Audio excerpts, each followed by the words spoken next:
My mum was in town this week, and whenever she visits, we usually check out a new film together. I nearly had her when I suggested the new Hugh Grant movie. In hindsight, it probably wouldn't have been worth the resentment. The Wild Robot was definitely the way to go.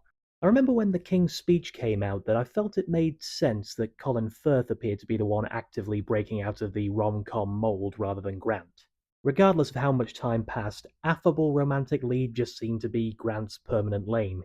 But this is a solid reminder that range is not really the same as affect.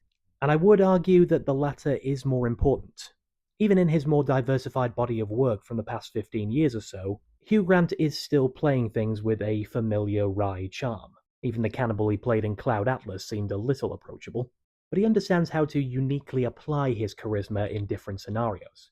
I think just about anyone could have played his character in Heretic if the aim was to simply have the inviting nature the two Mormon missionaries encounter at the front door to drop away once they've been drawn into the house. But Grant's Mr. Reed is my favourite type of villain, the one who insists upon a presentable and light-hearted manner, way past the point that any reasonable person could consider it convincing. For one thing, it effectively implies that outward displays of normalcy should never be interpreted as a sign of innocence. But for another, it adds so much to speculate about the character's psychology. As Mr. Reed traps and torments Sisters Barnes and Paxton over the falsehoods of organized religions and his insistence that he's discovered the one true faith, the question of is he lying or is he telling the truth is coupled with the equally compelling has he lost his mind and hiding a seething hatred for all so-called heretics, or is he sane, burdened by his discovery and truly regrets subjecting the girls to what he knows he has to do?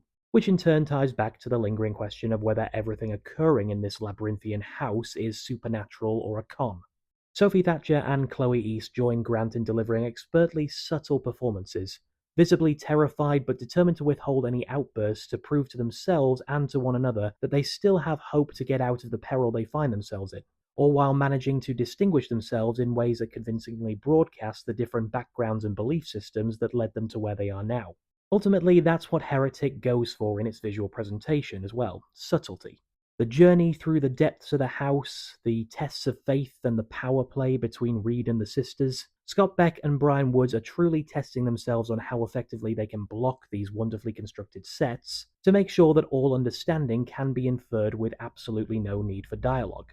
Which begs the question, how much dialogue is too much before all that visual nuance gets totally drowned out? I mean, it is greatly underestimated nowadays how much a dialogue-heavy film depends on precise camera work to be compelling and not boring, but there's still a responsibility on the script's end to leave at least a little up to subtext, for what's being spoken to be more than just explaining everything the characters are literally thinking. The dialogue Beck and Woods have written here spells out everything about what should be going on in the characters' heads, and everything they should be trusted to convey through body language, which makes the fact that these two wrote A Quiet Place kind of hilarious. I kind of wonder if they wrote these screenplays back to back and didn't realize that for every word they held back from Quiet Place, they unconsciously doubled the word count for Heretic.